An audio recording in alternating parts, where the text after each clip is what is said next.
Hello, ladies and gentlemen. Welcome back to another episode here on African Confessions. The following story that you're going to be listening to, it was sent to me by one of our dear sister. The message reads like this: Hello, Brother Nashi, how are you? Can you please post my own story as hidden identity? You will call me Chipo, not a real name.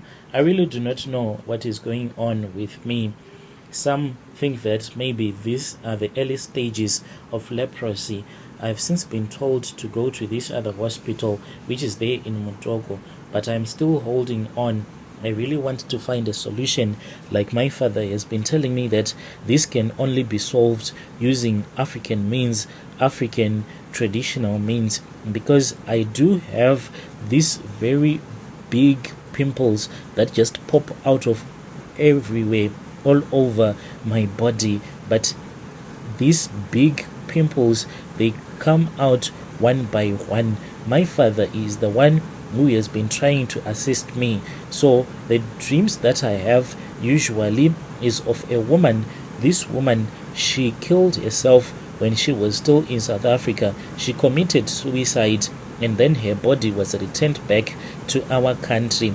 I knew this woman because we heard about that story. It happened in another village, which is not very far from the village where I come from. But as for me and my parents, we are staying in the city.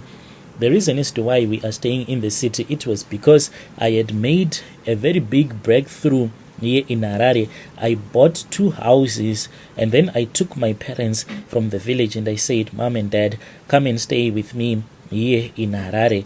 I used to work in South Africa, but because of the challenges, I then thought of returning back home. I had some money. In South Africa, I used to be a clothing runner. I would go to Maravastad, Dragon City, buy those clothes, those cheap clothes, and then I would resell them to people who did not know which one is original and which one is fake. I made so much money because we were the first ones to do this cloth running stuff before it was this popular. And I then thought of returning back home. I returned back home because I had so many connections. I would buy those clothes and then they would just place them on the bus or on the truck. And then the clothes would come to Zim. I opened up some boutiques in town, but what I liked to do is that since I had a car, first of all, I would go to those illegal gold miners. Those ones, they always buy clothes after they would have gotten their gold. Then they can buy clothes. So I was always having a lot of customers. Then I would go to the women that will be prostituting themselves to those illegal gold miners and to the surrounding villages at the place where the illegal gold mining will be taking place. A lot of people, they knew me because of my work, and there was this other lady who told me that if I wanted to make more money, instead of expecting to get paid in cash, all that I needed to do was to make sure that people can give me grains in the villages. Then when I would come to Harare, I would go and sell the maize grains, whatever that I would have gotten from the villages. So that is how much I was making. People would come to my shop, leave their grains, and then they would take clothes.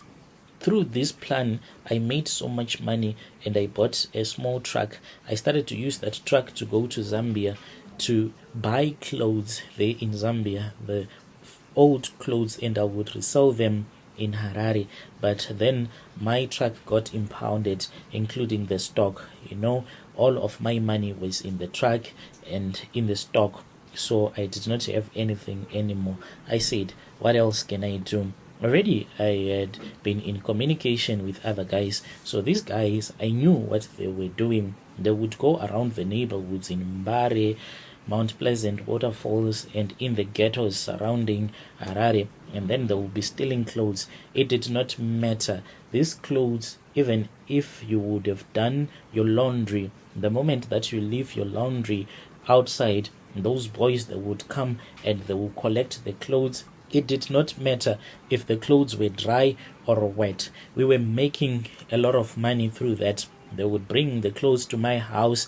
I had other women that were working for me. They would make sure that they iron the clothes. If there were any repairs that needed to be done, we even had the machines where we were able to make those repairs on the clothes, the shoes and everything. We would group them in different groups, and then we would package them. Then we would take them to the raw areas and we will sell those clothes as if they were coming straight from Mozambique. I was making so much money. It then happened that I heard that story of the woman who committed suicide in South Africa and she was brought back home. So according to our Shona culture, if any family member would have committed suicide, the way that they bury you, usually they throw all of your clothes with you in the coffin and all of your items. They just destroy everything. They do not want to inherit anything that once belonged to you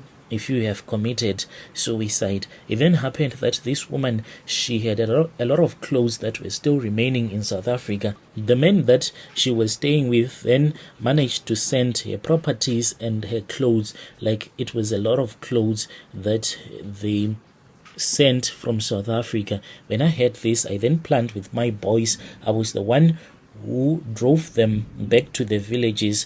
At night, we then went into the mountain, but I did not go up the mountain with them at the place where we knew that they had dumped the furniture, the TVs and everything that had been sent by her boyfriend in South Africa. I told them to leave everything else. If they wanted to take the TVs and the electronics that had been dumped into them in the mountains by her relatives, they were supposed to count me out. They were supposed to look for another transport.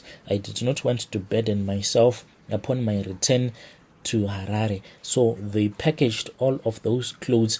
It was 3 bags that were full of her clothes. I returned back with them to Harare. So we traveled through the night, returning back to Harare.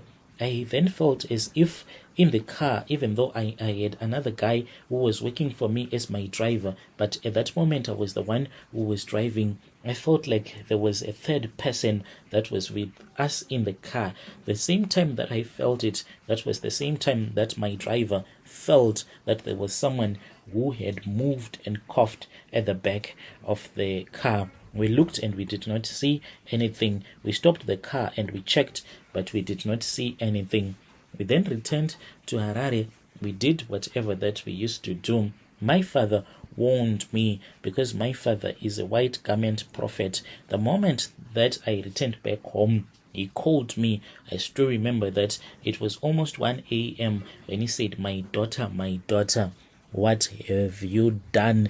Don't you know that